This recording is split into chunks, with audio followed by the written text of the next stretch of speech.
मंडळी, कडक उन्हानं जेव्हा अंगाची लाई लाई व्हायला लागते तेव्हा सगळ्यांना आठवण येते ती या काळ्या बियांची. आता तुम्ही म्हणाल या काळ्या बिया कुठनं आणल्या, तर या काळ्या बिया म्हणजे दुसरं तिसरं काय नाही तर हा आपला सब्जा. जरी हा रंगानं काळा असला तरी गुणाने एकदम गोरा आहे गडी. खरं तर बऱ्याच लोकांना असं वाटतं की हा सब्जा म्हणजे आपल्या तुळशीच्याच बिया, पण थांबा, हा आहे बासिलचा बाप्या, म्हणजेच स्वीट बासिल, ज्याला गोड तुळस असंही म्हटलं जातं, त्याच्या असतात या बिया.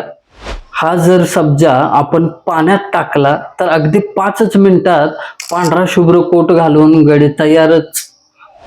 आता तुम्ही म्हणाल की हा पाण्यातच का टाकायचा? अहो, हा पाण्याचा असा स्पंज आहे जो पोटात गेला ना की 18 लावलेल्या एसी सारखा गार हवा देतो. मग पोटातली ऍसिडिटी असू द्या नाही उन्हाचा चटका, हा गडी कसा एकदम शांत करतो.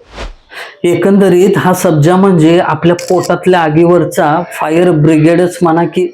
2 चमचे प्यालात की पोट कसं अगदी भरलेलं राहतं आणि फालतूची चरबी बिलकुल वाढत नाही.